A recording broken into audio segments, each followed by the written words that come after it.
Let's dive into a story about how one single tragic mistake, one arrow fired in a quiet forest, didn't just take a life. No, it lit the fuse on what would become one of the greatest epics the world has ever known, the Mahabharata. This is a story where a single moment of weakness kicks off an unbelievable chain of fate, desire, and ultimately, destiny. So that brings us to the big question at the heart of all this, right?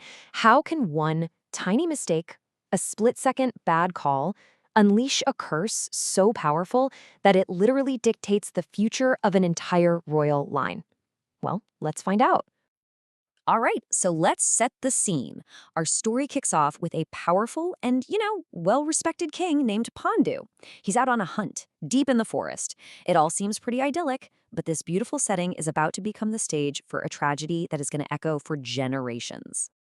So Pandu's in the zone, caught up in the thrill of the chase, when he spots what he thinks is a pair of deer. He draws his bow, he lets the arrow fly, a perfect shot. But here's the thing. This was no ordinary hunt. The figures he struck weren't deer at all. They were a sage and his wife, who had taken the form of deer in a private, intimate moment. And with his dying breath, the sage lays down this absolutely devastating curse on the king. This one sentence becomes an ironclad prophecy. It sentences Pandu to a life without intimacy or to certain death. His fate is sealed. You can just imagine, Pandu is heartbroken. And it's not just about the curse itself, but what it really means. He can never have children. He can never produce an heir. His entire royal line is doomed to end with him.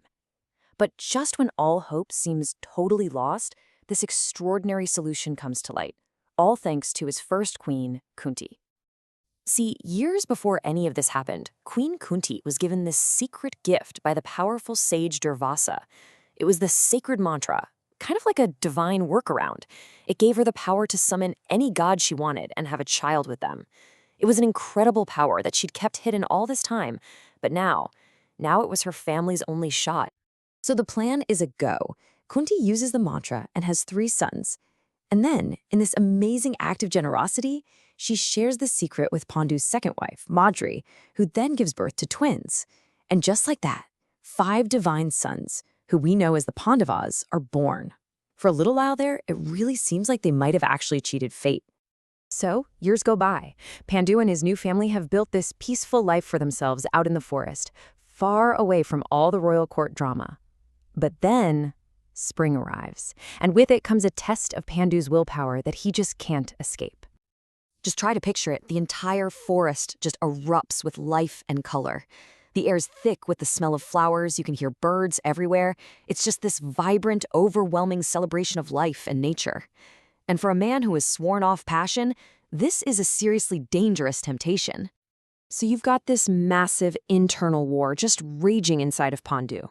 On one side, you have his sacred vow, the promise of celibacy that is literally the only thing keeping him alive.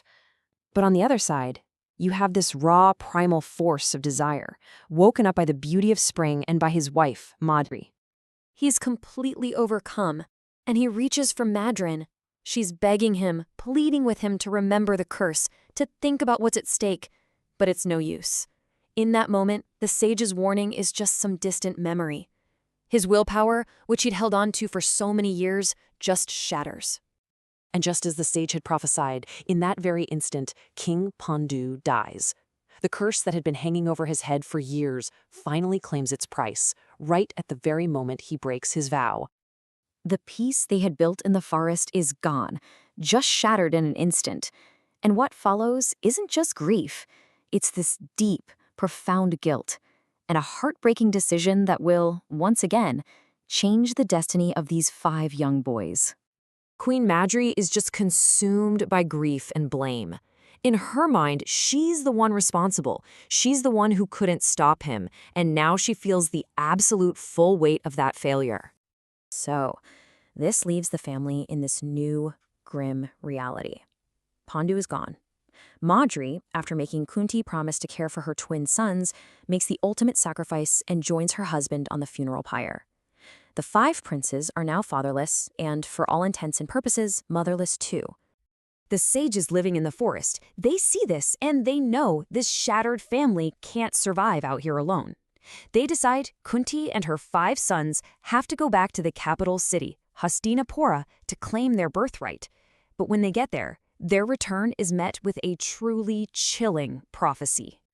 This timeline really shows you just how dramatically their entire world has been turned upside down. They spend their entire childhood in the quiet of the forest. Then tragedy hits, and it forces them to return to a world of politics and danger they know almost nothing about. And the oldest son, Yudhisthira, he's only 14. When they arrive, the great sage Vyasa delivers this dark, heavy warning to the family elders. He doesn't just say, hey, things are going to be tough. No, he foresees an entire age of sin and sorrow, and he predicts immense danger for the very kids who have just lost both their parents. Now, think about how heavy that prophecy must have been. The matriarchs of the whole royal family, Satyavati, Ambika, and Ambalika, are so horrified by this vision of the future that they just abandon the capital. They choose to go live a life of penance back in the forest rather than stick around and watch the tragedy they know is coming for their own grandchildren. And that's where we're left, with this huge, lingering question. The Pandava princes are back in the kingdom, seemingly saved from a life of isolation. But by bringing them into a city that's already simmering with tension and rivalry, has their personal tragedy just set the stage for a much, much larger conflict? I mean, has this family really been saved?